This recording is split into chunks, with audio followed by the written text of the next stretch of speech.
This is In the Trenches, broadcast 19.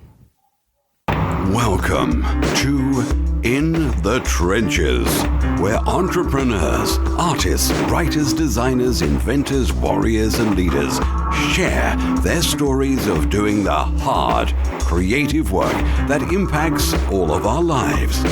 Let the journey inspire you to do something worthwhile, build something bold, and create your life's work. And now, your host, Tom Morkes. Welcome back, everyone, to another broadcast of In the Trenches. I'm really excited to have on the broadcast with us today, Stephen Ananicz. Stephen is the co-founder of the Key West Film Festival and has a background in acting and film production. In fact, if you check out his name on IMDB, you'll see him credited in movies like Pirates of the Caribbean and Salt, among other blockbusters. And while his background in film is interesting in and of itself, I really wanted Stephen on In the Trenches today to talk about how he created the Key West Film Festival from scratch. Creating any sort of festival or conference is no small feat, and I really wanted to dig into the details on how exactly Stephen went from idea to finished product on a project with such scale. As a quick background on the festival, the Key West Film Festival was founded in 2012 as a non-profit, independent film festival, supporting the South Florida art and film community. It's now going into its third year come this November, and is continuing to grow in size and popularity. So Stephen, thank you so much for being on the call with us today. Yeah, thanks a lot, Tom. Nice to meet you. So, Stephen, tell us a little bit about your background and I guess what led you to creating or co-founding the Key West Film Festival. Yeah, sure. So I'm Florida-based. I always wanted to be in the film industry in some shape or form. I moved to New York in about 2008 or 2009. Immediately jumped right into the film industry in whatever capacity, whatever way I can get on set just to get experience. Kind of dabbled in all sorts of aspects of filmmaking. It was a good time, and then ultimately ended up deciding that in terms of day job wise, it just wasn't for me. So I got more into the financing side of things and kind of focused on helping filmmakers raise money, leverage whatever financial background I had and contacts to just raise whatever seed funds for films, etc. And that's kind of what I've been doing since. But how that led to the festival is, bringing back that Florida heritage. Key West, it's an awesome art community, and one of the things that they've always wanted to do there is have a film festival, but it takes a lot of work, a strong team, and frankly a lot of capital to put together such an event. So I have a couple friends of mine, and I just, felt like we were the team that can make it happen. So last year we kicked it off in November. I believe it was November 29th through December 2nd. And this year is our second year, November 13th through November 17th. So yeah, that's a high level background. Yeah. So before we get into, because I definitely want to ask you some more questions about that and kind of how you the nitty gritty of how you created it, how you started it, because it's particularly interesting to me. But I also want to know, before we get into that, into the lower level details, tell me what inspired you then to get involved in something like this? What is the passion behind it for you? Well, I view film festivals as a great platform just for all sorts of people to, whether you're a filmmaker, whether you're just a person who loves watching movies, whether you're a person just who likes to vacation to Florida, it kind of just allows a lot of people to have a really good time, and not have to be too invested. It's not, you're not flying to France to go see Cannes Film Festival, or you don't have to, right. It's a pretty easy trip, and we wanted to make it accessible to the filmmaker who doesn't have necessarily a lot of money to spend. We want to make it educational for him, make it so he can network. And then for the people who just want a vacation and have a nice time, we try to just create a great schedule so they can do exactly that. So that was kind of our inspiration in doing so. Just, the event planning aspect of things is it's really fun for me. Sure. So that brought up a couple questions in my mind. I'll start with this one. when it comes to something like that, do you have background then in these kind of film festivals? Have you attended them? Do you have or you do understand not only how they work technically, but do you have a background in terms of having been to these different festivals and you kind of have taken from them an appreciation of what's good and what's bad and use that? Yeah. Okay. Absolutely. I mean, a portion of our budget just goes towards doing market research. There's hundreds, if not thousands, of festivals out there, so I try to catch as many as I can during the year, but it's not even just me. We've got a pretty expansive team at this point, and we all try to touch as many festivals as possible. And our approach is to be micro-focused on whatever our specialty is. Somebody will be just focusing on social media, somebody will just be focusing on programming films, and whenever they go to a festival to do research, they will go with the mentality of, hey, let me just take as many notes on my one specialty as possible. So they're not spreading themselves too thin. And yeah, that's the way that we've, tried to tackle this thing. But, but beyond that, no, my background was not in necessarily starting festivals, but kind of with our powers combined, the team that we assembled between just event planning, some people who were a little bit more experienced in film festivals themselves, we've been able to pull it off. We got a long way to go, but yeah. Sure. Okay, so I'm curious then. So the original Key West Film Festival, it launched last year in 2012. So, and that was in November. So how long had you guys been planning this before you actually launched that original Key West Film Festival in 2012? Yeah, I think the original idea. So that was probably a year and a half before. Before we really got, before it really snowballed to the point where we're like, all right, we can't really turn back on this. It was probably about 9, maybe 10 months out. Before that, it was more kind of an idea. We went down there a few times because, being that we have to get a lot of, it's a very proud town, rightfully so. They've got a lot of amazing artists that make up that town, so we really have to get their buy-in. So it took a few trips to go down there, tell them what we're thinking, get their buy-in, get, how can they get involved, et cetera. And, once we got everybody's thumbs up, we were able to kind of hit the ground running. So yeah. So tell me a little bit about that. Who did you go to interact with at the, down in Key West? Were you going for a mix of both individuals in the community, business owners, people like that, and then also government officials like local government, or what? Who do you, if I want to start my own film festival in an area, who do I go to talk to? I guess is my question. Sure. Yeah. So telling you from my perspective and, my experience, what we did was the very first people we had to get buy-in from was the local nonprofit film society.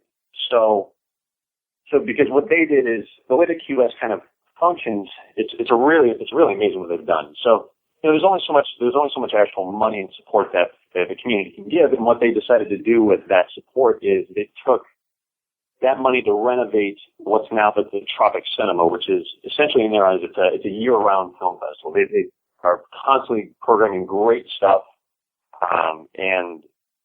but what they weren't able to do, they made the choice not to put that money towards doing a weekend or a week-long film festival. So when we came in, we're not the first people to say hey, QS is a great place to have a film festival. It's kind of a common sense thing that people, like to go near the beach and be, like film festivals. So, right. So we had to really come in with a great pitch.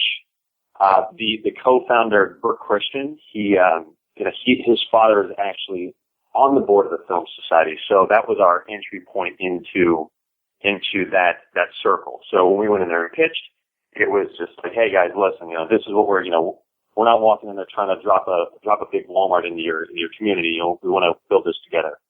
And they really took to that. So, every decision that we make they're involved, they're weighing in because, it's their community at the end of the day. Sure. Absolutely. So step one then obviously is for you in how you guys handled it was to go on ground in the location and connect with you said the local or the nonprofit, the film nonprofit in that area?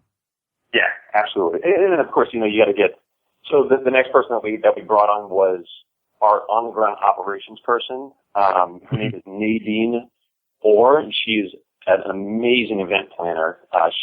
Her company is called We've Got the Keys, and she runs another festival down there called the Key West Songwriters Festival. So we had kind of heard about it. We'd been to the event, kind of saw the amazing stuff they had done. It's not necessarily film, but we knew that it's very, it's transferable. So we met with her, brought her on board, and she kind of took charge of, meeting with the government officials, et cetera, to get the rest of the sign off. So that was sure. the main two groups that we wanted to get sign off before we decided to really get going with this thing. Sure. Okay. And then her job in a lot of ways then is kind of figure out the details in terms of, so obviously as the event planner, to figure out kind of the nitty gritty details of how it's going to all go down, in terms of like presentation and execution. Yeah, absolutely. And then after that, we brought on a New York based film programmer who is the guy's a rock star. His name is Michael Tuckman. He primarily focused on theaters and film festivals on the East Coast. So we had been referred to him by the people of the Tropic Cinema, and then coincidentally through another connection of ours. So we were like, all right, well, two trusted sources of both recommended this guy. We met with him and we brought him on, and he has programmed our entire festival, in terms of the content. So, going back to that idea of when you're starting a concept like this, whether it's a business, whether it's a film festival, whatever it is, I truly believe in the idea of not, biting off more than you can chew, really staying focused on one thing. And that's Michael Tuckman's thing, is he just, he went down and he met the people, he saw what the market's like, what they're gonna, and he's just, at the end of the day, he's just taking his best guess at what people will respond to. But, year one, he had home run, and, I'm expecting an even better, turnout even this year. So that's awesome. Yeah. And so in terms of his job as well, is he responsible for taking in, submissions for film? Yeah. For the films that will be shown? He's a team under him that will review submissions. He has, his own relationships with certain producers and directors and distributors. So, one thing I will say is that, the difference between Key West Film Festival and something like Sundance is, Sundance, I'm not sure how, familiar you are with the space. Is, that is a true marketplace film festival where producers are going there in the hope of selling their film, getting it bought by a distributor. Key West Film Festival is more of a destination festival where, people are coming, seeing films that maybe premiered at Sundance, but they won't actually hit wide release for, a few more months, or, maybe even later on in the year. Maybe, in a few months it'll hit on demand, et cetera. But we're more about like a vacation, just great experience for everybody. Not necessarily, we're not at the point yet where you're going to sell your film, at our festival. So. Sure. Well, yeah, and I understand that. I'm curious though, because that brings up another question then, is there always that possibility though that some film at the Key West Film Festival could get traction like that, and could be because you mentioned Sundance, absolutely. And then okay. 100%. Last year we had people from, Weinstein Company there. We had Music Box Films. We had Magnolia Pictures. So we have legitimate distributors there attending, doing panels. So yeah, why not? If it's good enough and it's what they're looking for, then yeah, I don't see why not. But I believe in, managing expectations of our customers. And if their sole goal, if they have a budget to only go to X amount of film festivals and their sole goal is just to sell their film, I'm not necessarily going to tell them, hey, you're going to get a deal done at our festival. Not yet, at least. Hopefully in a few years that we're going to have reached that level, but for the time being, that's just not what our offering is. Sure, absolutely. And again, that makes perfect sense to me. You guys literally just started last year, so that'd be kind of crazy to assume that would be the promise. But I have another question then about this, because this is really fascinating to me. So you mentioned you're a nonprofit. Now, as far as nonprofits are concerned, though, they still have to run essentially in the same way as any other business. But what I'm curious about then is, are you able to run this film festival successfully in terms of you bring in enough income to support the next year's endeavors, or are you guys running a deficit? And and if you can't answer that question, I understand. But I guess I'm curious, like, is this something that you can structure in such a way that it's sustainable? If you can tell me anything about that, the financial aspect of it, if it's just like not necessarily a profit-making endeavor, obviously it's not, it's nonprofit, but if it's something that can sustain itself year after year. No problem. I mean, that's the goal. Whether you're a nonprofit or a for-profit business, you can't be running in the red, or else you're not gonna, you're gonna die off. So our goal is to become cash flow positive. We're learning as we go, and we're creeping towards that. This year, I think we're going to be significantly closer to being in the black. And then, the ultimate goal and what we'll be able to do is be a self-sustaining event. I mean, we're always going to be relying on contributions from individuals, from our sponsors. A lot at this point, a lot of our sponsors are in kind, which is fantastic because, if they don't donate it, we're going to have to, buy it from somebody. So whether it's just cash or product, everything helps.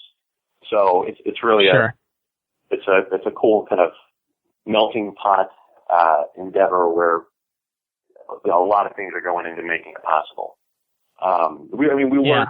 We were fortunate enough, I will say, we're not a festival that had to come completely grassroots, doing it guerrilla style. We were fortunate enough to have some pretty influential, individuals and companies, support us. So we kind of, our mentality is we came in operating more as a third year festival, being able to bring, hire on some real rock stars to get us up and running fast, as opposed to, that not being the case. So I'm very happy about the way that. Yeah. Our first year. Did you mention it was the goal was a 30-year festival? Is that what you said? I'm sorry. Would you mind repeating that one? Sorry. Did you say something about 30 years, like a 30-year festival? No, third year. So yeah. I mean, the way that we operated in our first year was, I felt like we had the battle wounds, if you will, of we'd already done this for a few years. So that was, we were fortunate to have the support of, financially and through in-kind sponsors to do that. Because I feel like a lot of events don't necessarily get that. They have to prove themselves in the first year to get the trust of the sponsors to come in a little bit more generous in the second year. Then they continue to increase their support for years to come. But we were able to kind of get them convinced in year one, and I think that we did what we promised. Yeah, no, that's fascinating. So then, as far as a film festival is concerned, this is kind of one of my first questions I had, but I think we've done a good job building up to this. In terms of like the strategy behind it, you have multiple customers. You're not just creating something. You're not just, say, for example, creating film and selling the film to the end customer. You're putting on this event that connects the consumers, the viewers, and then it also connects the producers of these films, the directors. So you're catering to different markets essentially. So you have to create an event that is both appealing to the viewer to come and watch, and then is appealing to the film producer and the people that create the film to actually submit their stuff and to be a part of it. How did that play into how you guys built the festival in terms of if that makes sense, if that question makes sense? Yeah, you want to build absolutely. Yeah. It kind of unfortunately goes against my management mentality of hyper focusing on one subject matter, because I would love to be able to say, hey, we are just, one of our original ideas, because Key West is so, it's just flooded with so many great authors like Judy Blume and, Ernest Hemingway had a memorable historic home down there and whatnot. We wanted to do an adaptation, but just adaptations. That was our idea. So we're like, all right, let's do this.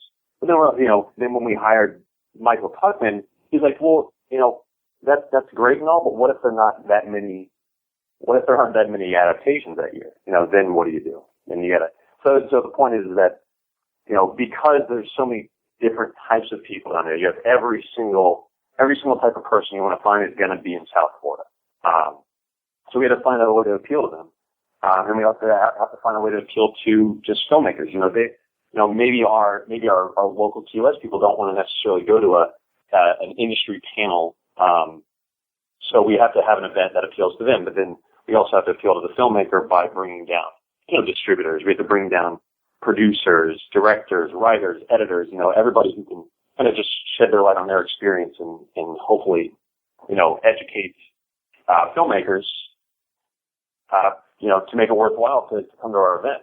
So those are the two things that we really keep in mind to, make everybody happy at the end of the day as best we can.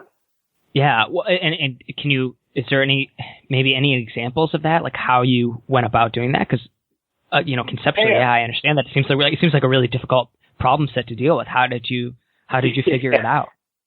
Yeah, I mean, it's kind of just a trial and error thing. I'm not going to, sugarcoat it. Not every single event that we decided to throw last year for the festival was a home run, but for the most part, I think that we got it, we nailed it.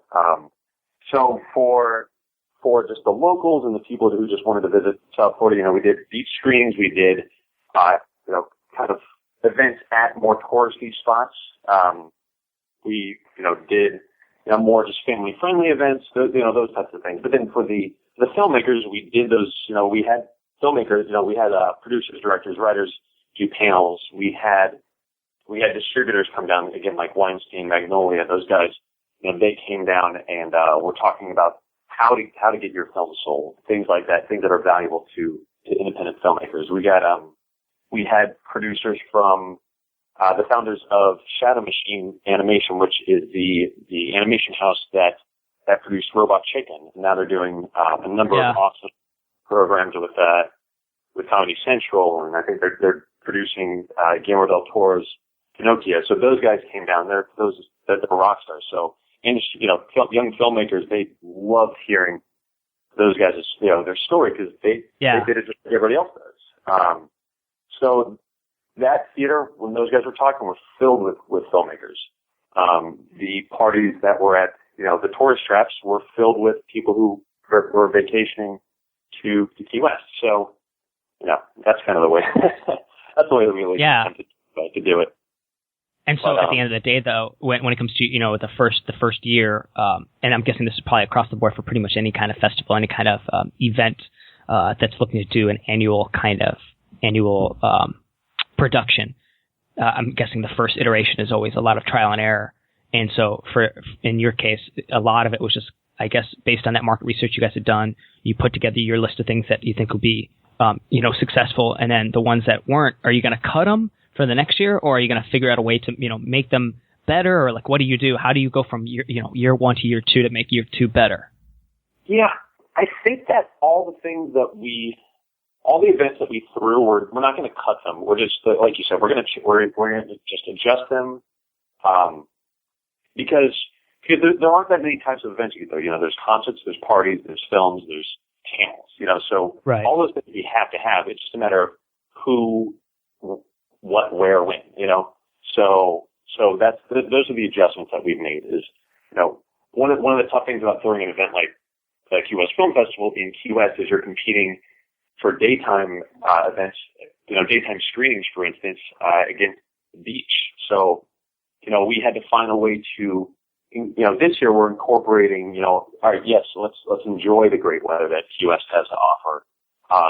Whereas last year, we had a hard time filling the theaters during the day, unlike other festivals.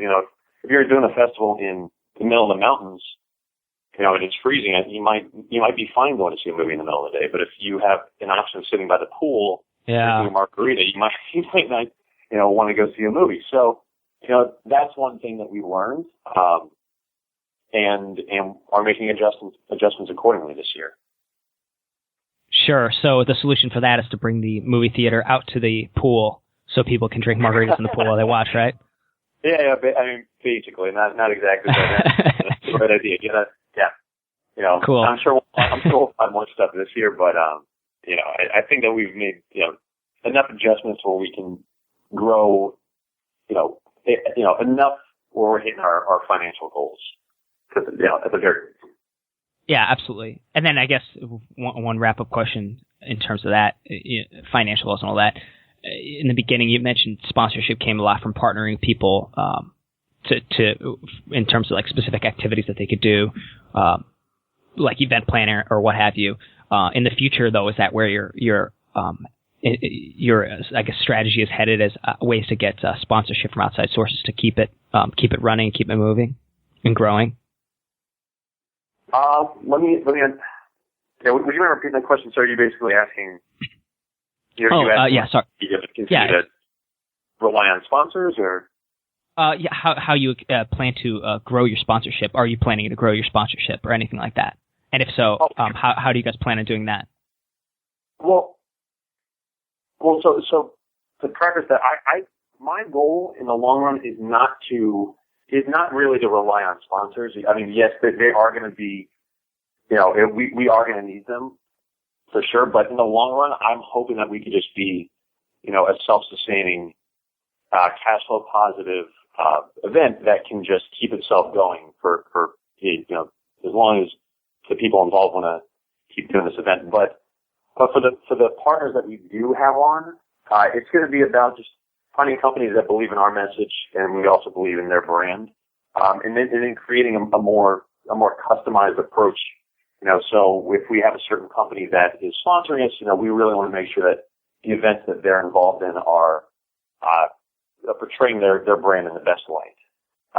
The film, whether it's a specific film or a panel or a Q&A or whatever it is that they're supporting, we want to make sure that they're hands-on, they're collaborative, but they're not just writing us a check. That's the approach that we're going to take, because that's ultimately going to be what builds a successful partnership. Because we're not like a fly-by-night type of. That was a big challenge. That when we first went down there and pitched this, we weren't the first ones to want to do this. So they were like, "All right, guys, let's see what you have to do." And it's the same conversation that we have to have with the sponsors. Is like, "Hey guys, we're here for the long run, and either you're with us or you're not." So that's kind of how I'll leave that one. Yeah, no, it's fascinating.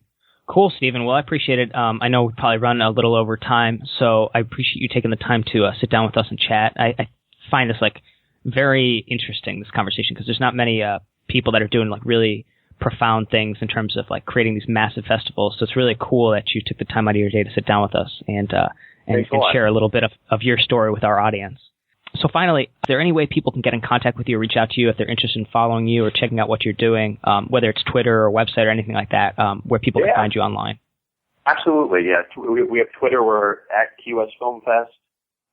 Facebook, we're on Facebook, QS Film Festival. The actual website where tickets will be going live this upcoming week is kwfilmfest.com. And then, that's everything. Everything's all, we're all over social media. Luckily, I'm not the guy who's running that. Cool.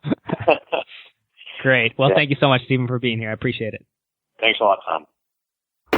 Thank you for listening to In the Trenches. Your creative work doesn't stop here. Join the Resistance, the small but growing army of entrepreneurs and artists putting a dent in the world at www.tommorkes.com. Never fight alone. Join the Resistance.